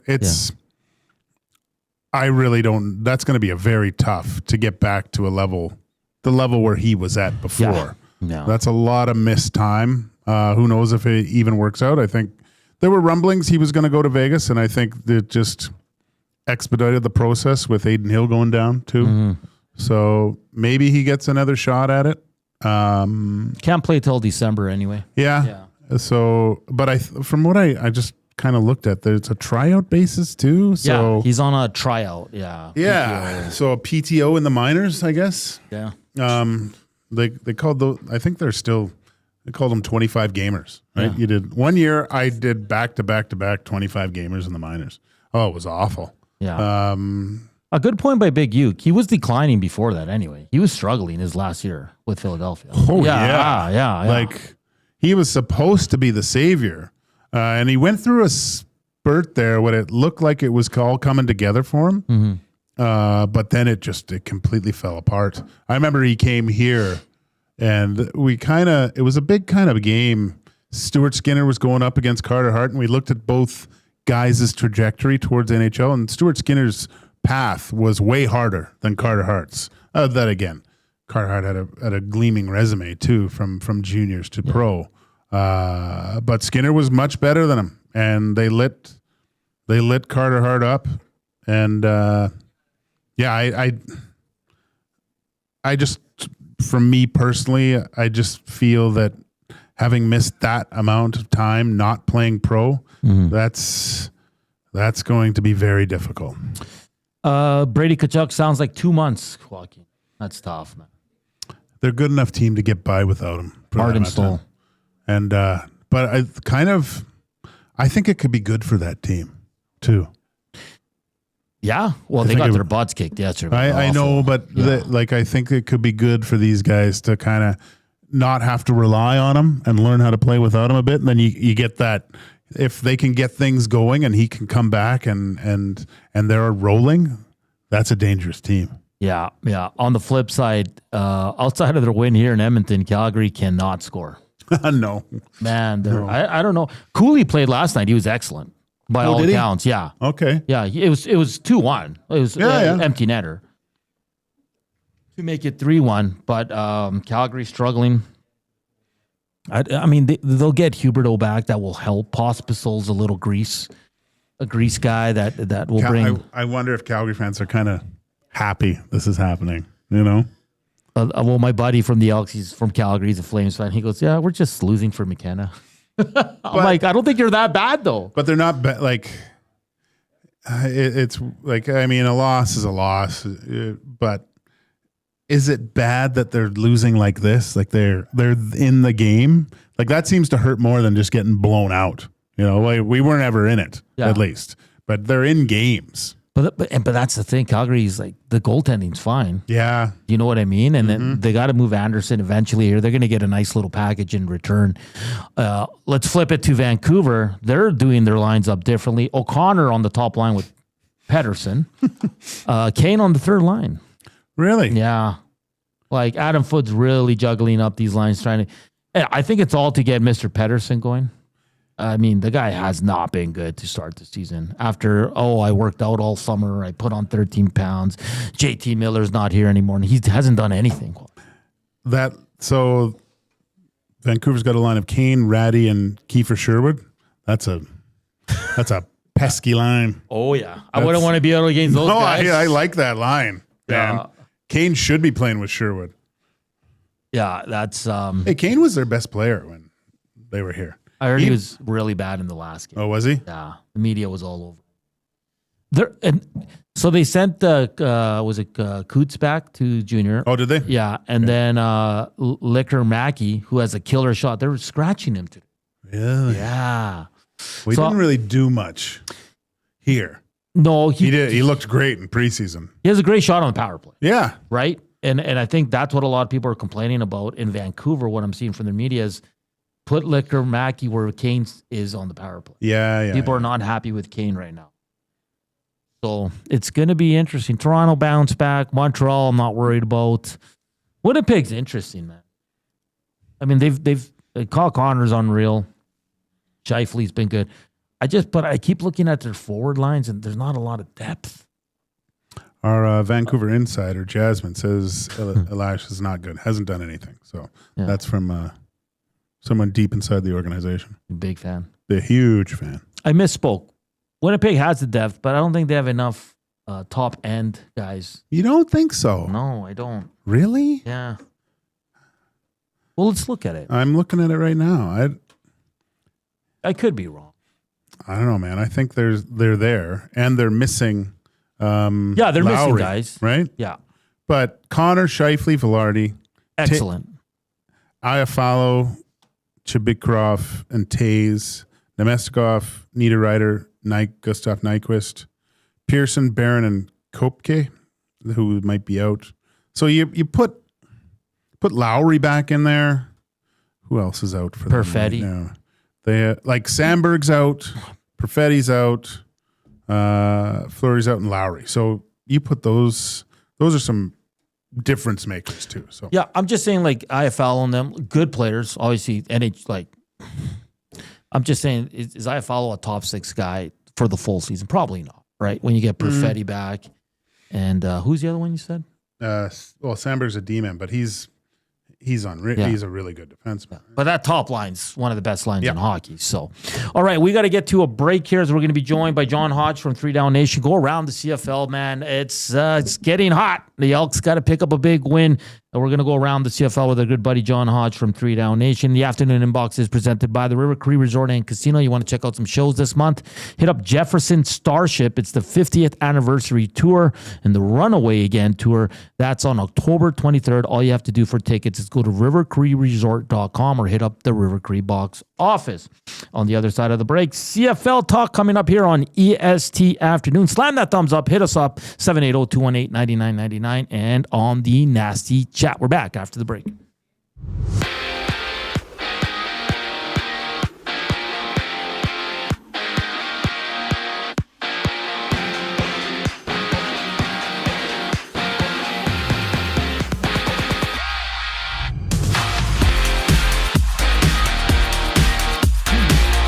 The Oilers hit the ice tonight against This year's first overall pick, Matthew Schaefer, and his Islanders, New York, winless on the season at 0-3 in the early going, while Edmonton stands 2-0-1. Tom Gazzola, Ben Thompson got you covered with the GCL Diesel Oil Stream pregame show live at 4:30 only on EST. And 10 other games are on tap. The Rangers battle the Maple Leafs. The Kraken clash with the Senators, while the Devils and Panthers have a date. And from Vegas, the Golden Knights have signed Carter Hart to a professional tryout.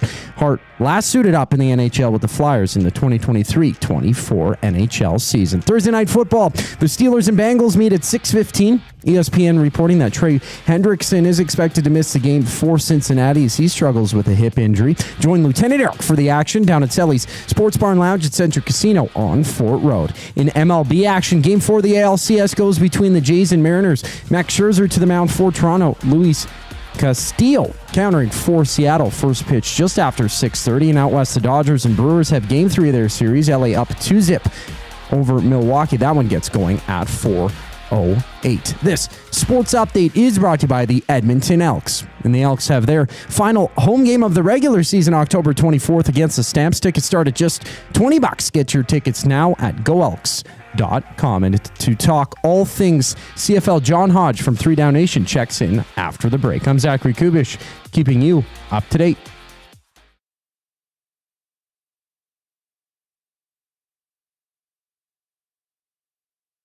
The Lock Shop. The one thing I will tell you guys are in for an absolute treat tonight because this Matthew Schaefer kid. That's what you were saying yesterday, buddy. You love him. Well, I told you he played over 26 minutes. The next defenseman on their team was like 18, less than 18. Tony D. I think the books. Weiss Johnson, whoa. Weiss Johnson, whoa. Hi, Dennis from Weiss Johnson here, and we're excited to be partnering up with the Nielsen Show and have a special deal exclusive for Nielsen Show listeners. Get 10% off any new Trane furnace, air conditioner, or heat pump installation from now until the end of October. Bundle a furnace with an AC or heat pump and get 25% off the package price. Get your home comfort now for all seasons with Weiss Johnson and Trane. Trane, it's hard to stop a train. Visit wjsportstalk.com today. You've heard the name, but what does it mean?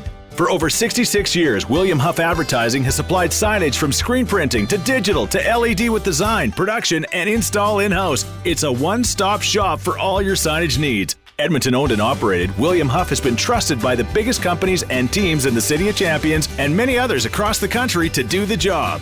If you're looking for a way to get the word out about your company or event, they are the answer. Go to www.williamhuff.com. Their results speak for themselves.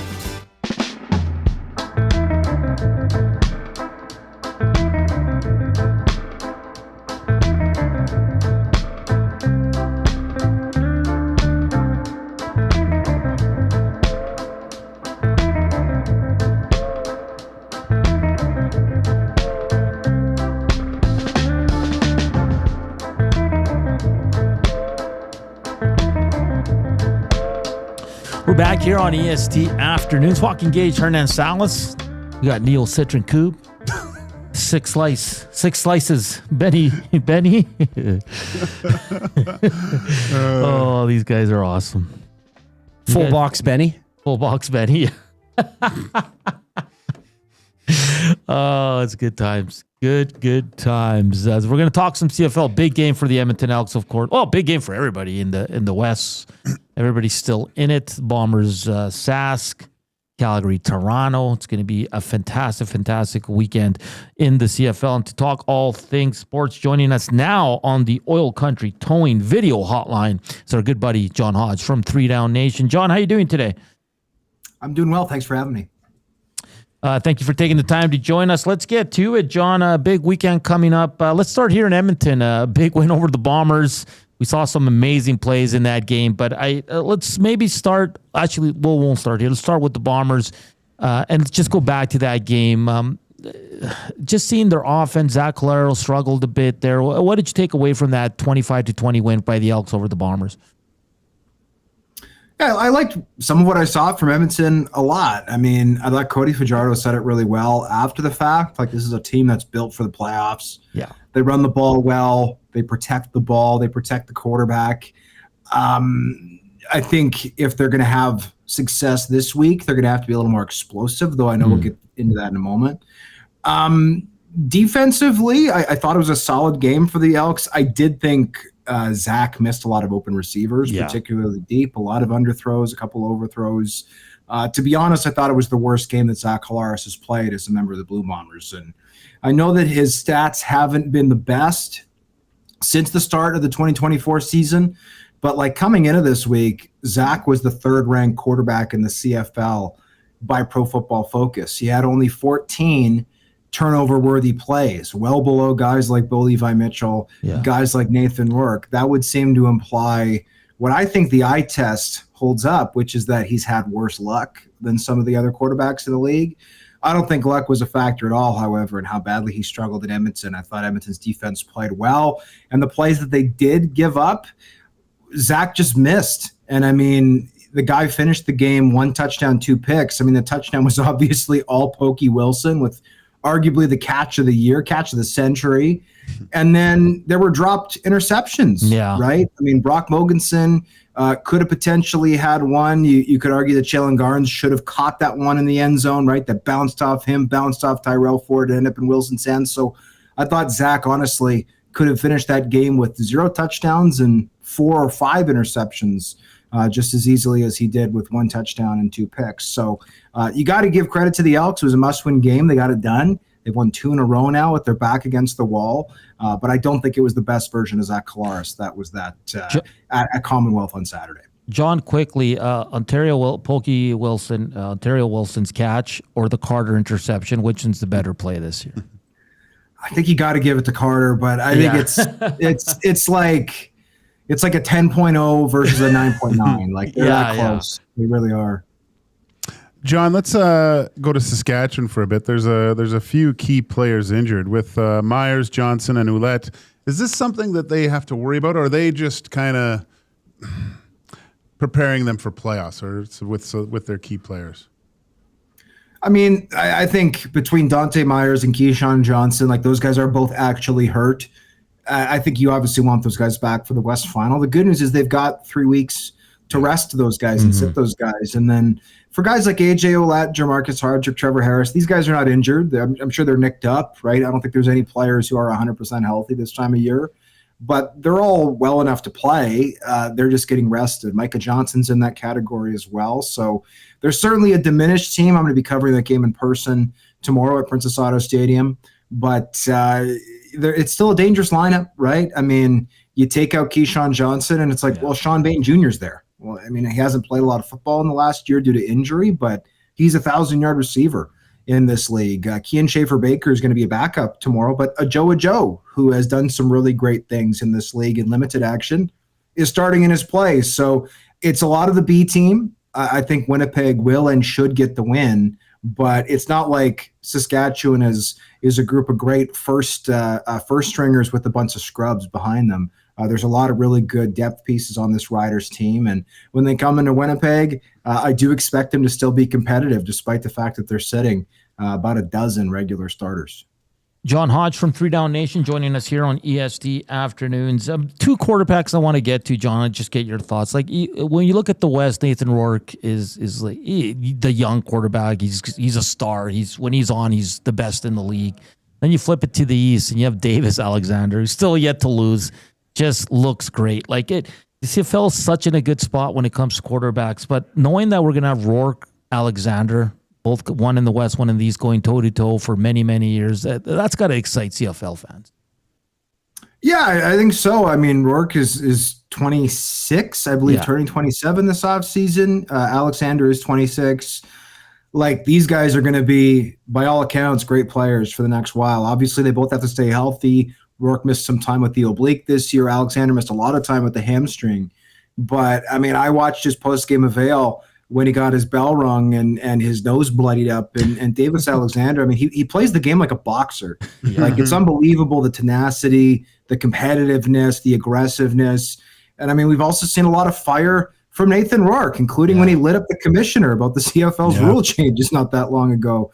So these are guys who are playing great football right now. In my opinion, they're quarterbacking the 2 best teams in the CFL right now. Don't disrespect to Saskatchewan and Hamilton, who are first in the respective divisions. But I think right now, if I'm a CFL team and there's two teams I do not want to play, those two teams are BC and Montreal. Those are the hottest teams, and it's looking like they're going to both finish second and get home playoff dates, of course, barring some unforeseen circumstances here. But those two guys, a ton of fun to watch. And we do have some older guys still playing high-level football. Boldy Mitchell's having a great year. Trevor Harris, very good year in Saskatchewan, right? Like, we've seen that. There are some other young guys to potentially get excited about. I'll throw Trey Ford into that category still potentially. A guy like Taylor Elgersma, not under contract, but by all accounts should be, barring a surprise NFL opportunity over the next few months. But yes, Alexander and Rourke, definitely two guys worth getting excited about if you're a big CFL fan. John, we got the one that everyone cares about around in this neck of the woods is obviously the Elks and Lions this weekend. You mentioned Elks backs against the wall, pulling out needed victories to keep their playoffs hopes alive.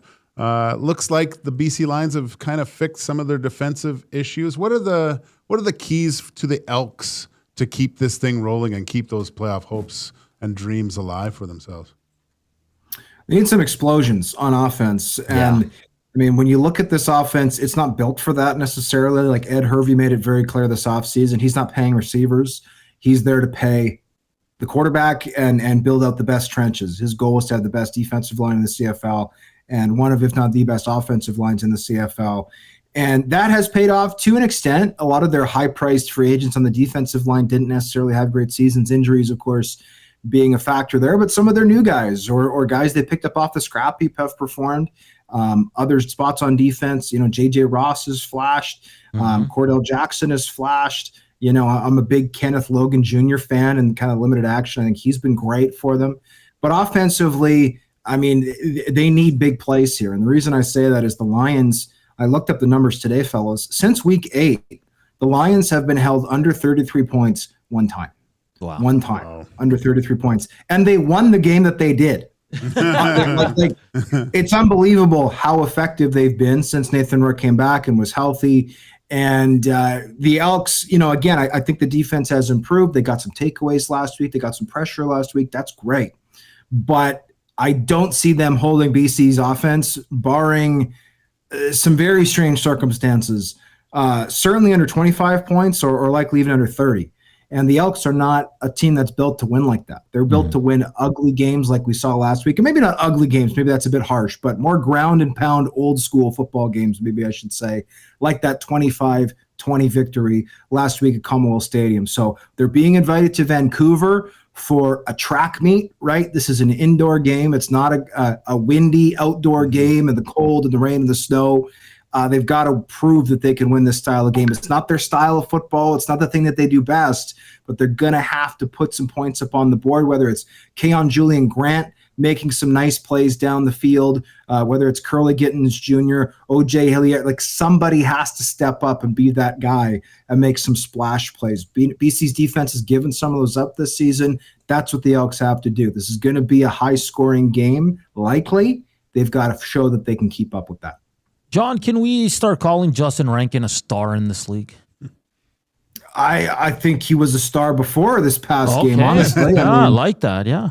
He's not going to hit 1,000, but a month ago or so, I ran the numbers. Like he was on pace for 1,000 yards rushing and I think 900 some yards receiving. Wow. Now, rushing, he's surpassed his pace. Receiving, he's fallen off a little bit. But, I mean, this is a guy who, for me, like when I'm filling out my CFL top 50 players ballot next year, is going to certainly be in the top 20, possibly be in the top 10 or even the top 5. Like, he has been sensational. He can do it all, right? And I think when you have that type of threat in the backfield, like, I can only think of a handful of guys who do it as good as Rankin can do it in all facets of the game, as a runner, as a receiver, as a blocker. I mean, Andrew Harris could certainly do it. I think Brady Oliveira's kind of become that guy as a receiver. AJ Ouellette, we've seen some nice balance from, but like the list is not long for guys who are that dynamic at the receiving or at the running back position. James Butler has done it at times over the past few years. Justin Rankin, I think, might be the best running back in the CFL. And to me, he's one of the best offensive weapons in the CFL. And I think the Elks are really smart to get him under a contract extension through 2027. Yeah, and are you hearing anything on Cody Fajardo? I know here at EST we talk a lot about obviously the Elks and the quarterback situation. I mean, he's come in and done nothing, but he's been really good. He's elevated this team. It looks like him and Trey have a great relationship. He's a great veteran for Trey Ford. Can you kind of look into the future here, John, and see Fajardo re-signing with the Elks for next season? I mean, I think the first hurdle here is Trey Ford. I believe it's a $110,000 offseason roster bonus due February 1st. And if the Elks don't see Trey Ford as their guy for 2026, which by all accounts they won't, given the fact that he hasn't seen the field in months and months now, I don't think there's any way that Trey Ford is getting that money. Now, that doesn't mean that he has to be cut necessarily. The two sides can restructure. Trey Ford owns a home at Edmonton. His brother's on the team and is under contract through 2026. His twin brother, mind you. Those are all things that maybe you point to and you say, okay, this could be a deal. This could be something that, Trey's willing to stick around for less money. But depending on how those negotiations go, I mean, that will obviously set the table for what Cody wants to do. And Cody, I mean, he's 33, right? He's been there. He's done that in this league. He's won a Grey Cup as a starter. He's been a Grey Cup MVP. I think the first thing for Cody is, how does his body feel? Does he want to keep playing? If the answer is yes, I think Edmonton's a perfect fit for him. He's certainly raised the bar there. And I think that, again, he really fits what they do offensively, which is control the ball, run the ball, protect the ball, make smart decisions with the ball, right? That is Cody Fajardo's game all day long. But the question is, can you, first of all, does he want to keep playing? And then secondly, if he does, can you make the financials make sense? So could he be back? Absolutely. Cody Fajardo played for less money this year. I doubt that he'd be willing to do that again based off of what he accomplished this season. Yeah, one last one for you, John. Ottawa, another bad season there. When it's all said and done and we're getting ready to head into the CFL playoffs, will the Ottawa Red Blacks be cleaning house there in your eyes?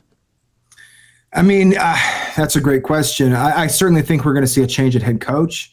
The problem in the modern CFL with the operations cap is you can't wipe the slate clean pretty much ever, unless everybody is on the last year of their contract. Trying to get rid of multiple people forces you to eat money. And the Red Blacks this past offseason gave contract extensions through 2026 to head coach Bob Dice and general manager Sean Burke. And the Ottawa Red Blacks, owned by OSEG, aren't the deepest pocketed owners in the CFL and have a bit of a reputation for maybe being a little bit more penny pinching than some other ownership in the CFL. So, I mean, I think if you really want to go outside the box and go big and really inspire some change and the atmosphere in Ottawa, I think what OSEG should do is hire Ryan Dinwiddie as their head coach and general manager, pick the pocket of a division rival, and bring in the guy who develops quarterbacks in this league better than anybody else, has won 2 Grey Cups recently. I think if you go maybe a less imaginative, maybe more conservative route, I mean, the ultimate conservative route would be Ottawa saying, well, we're going to promote Rick Campbell to head coach, which is, a guy who's been here, and to Rick's credit, has won a Grey Cup in Ottawa, the only person to do that in Ottawa for, I think it's 4 decades, and keep everybody else the same. Now, is that the way to inspire your fans who have been showing up despite the fact that this team has only made the playoffs once since making the Grey Cup in 2018? Probably not. But I think that's the spectrum. How big do you want to go? How small do you want to go? I think the Rick Campbell route is the smallest change you could see. I think the Ryan Dinwiddie route is the biggest change you could possibly see. John, great stuff. All 4 games have playoff implications. I mean, we're going to be watching Winnipeg very closely, as well as Calgary, as the Elks and BC Lions. 8:30 tomorrow here in Edmonton. Enjoy the weekend games, John. I'm sure we'll chat before the playoffs. Thanks again. Cheers. Thanks for having me, guys. Anytime. All right, John Hodge, 3 Down Nation. He makes a good point about the coach's cap. Yeah. You can't just clean house. No. Well, you can, but you have to pay them all. Yeah. Yeah, it's tough. It's going to be interesting, man. I mean, Sask, Winnipeg to start tomorrow. So we'll be watching that game. Sask resting some guys. Some guys injured. But no Dembski for the Bombers, which is huge. Calgary gets Jared Daggy. Can Jared Daggy do a favor for his old team? We'll wait and see. Tommy will be on the sidelines for that one. And then, of course, right here, 7:30, the Green and Gold Kickoff Show with Matthew Wannick, Jay Milne. They'll get you set. I love Friday Night Football. There's nothing better. Nothing. Actually, there is. Saturday Night Hockey. Yeah. Oh, it's all good. I mean, this is great time of year. And F1. I had to miss. I said Vegas is Texas. Yeah, it's Texas. Yeah. Texas. I think we're both Team Piastri this weekend. Oh, God. Yeah. I hate to say it. I'm kind of leaning. Don't. No, you're not allowed. You're not allowed.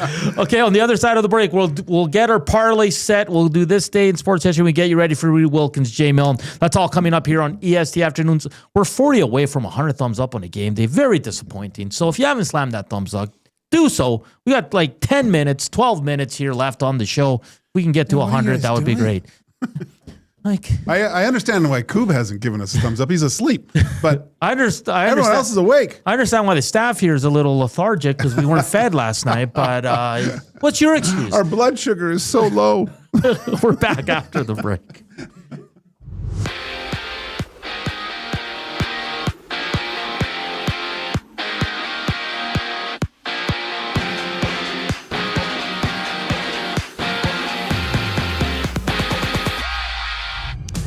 From Long Island, the Oilers and Islanders drop the puck. New York winless through 3 games on the season, while the Oilers hope to make it 3 in a row. Join Tom Gazzola, Ben Thompson for the GCL Diesel Oil Stream pregame show live at 4:30, only on EST. Around the league, Dallas plays host to Vancouver. The Golden Knights take on the Bruins, while Florida challenges New Jersey on the road. In other news, Carter Hart will be signing a professional tryout with the Golden Knights. Hart hasn't played in the NHL since the 2023-24 season. Out in Cincinnati, the 4-1 Steelers meet the 2-4 Bengals at 6:15.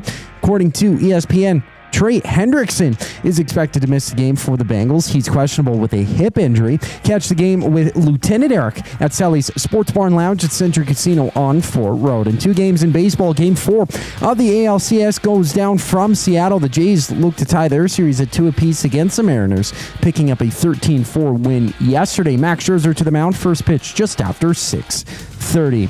In the NLCS, the Dodgers and Brewers clash. Milwaukee down 2-0 in the series. This sports update is brought to you by the Capital Care Foundation. Financial support deeply affects residents at Capital Care, whether it's a one-time donation or a monthly contribution. Every penny counts. Find out how you can donate at capitalcarefoundation.net. We dish some dough on the Screw It, Just Do It parlay next here on EST Afternoons. I'm Zachary Kubish, and you're up to date.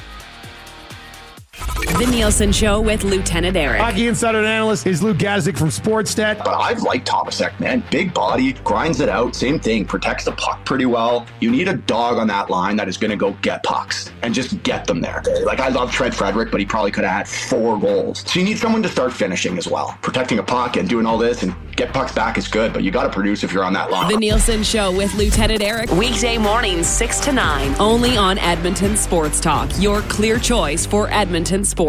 It's wing showdown time at the Canadian Brewhouse. Creamy street corn goes head-to-head with Mexican chili lime. 2 bold flavors battling for your taste buds. Grab them anytime or just 69 cents every Wing Wednesday. The Canadian Brewhouse. Our house is your house.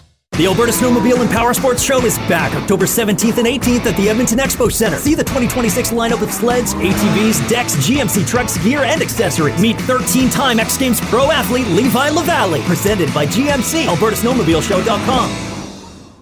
You've heard the name, but what does it mean? For over 66 years, William Huff Advertising has supplied signage from screen printing to digital to LED with design, production, and install in-house. It's a one-stop shop for all your signage needs. Edmonton owned and operated, William Huff has been trusted by the biggest companies and teams in the City of Champions and many others across the country to do the job. If you're looking for a way to get the word out about your company or event, they are the answer. Go to www.williamhuff.com. Their results speak for themselves. The temperature may be dropping, but the action's heating up. Play Alberta is offering odds boosts on every Oilers game all season long. This is your chance to score big. And for a limited time only, our listeners get an exclusive $50 free bet when they deposit $50 using EST50. That's code EST50 for an exclusive $50 free bet. Alberta wins with Play Alberta. Must be 18 plus to play. If you gamble, please use your game sense. Your home for live music and great performances is the River Cree Resort and Casino. San Francisco's own Jefferson Starship bring their Arena Rock legacy to the River Cree Resort and Casino October 23rd. Celebrating 50 years of rock and roll, don't miss these classic rock legends. Get your tickets at rivercreeresort.com. River Cree Resort and Casino. Excitement? Bet on it.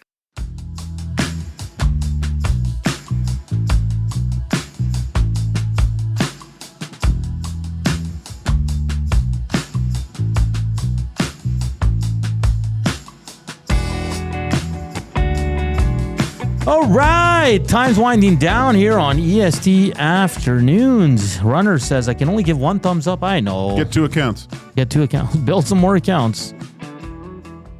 We know some of you do to insult us. It's all good. Your burner accounts. Your burner. Let's get to inside the numbers for Play Alberta. All you got to do is deposit $50 to get a $50 free bet or a $50 casino bonus. All you have to do is use promo codes EST50 or EST Sports for the free bet. For the casino, it's EST Casino. That's all you have to do. We're 2 for 4. We missed it yesterday. Unfortunately, Keller couldn't get a goal for us. Neighbors got a goal. Darlene got a point. And we're going to do another one today. Screw it. Let's do it. Parlay for EST Afternoons. Who wants to go first? Kuba, yep.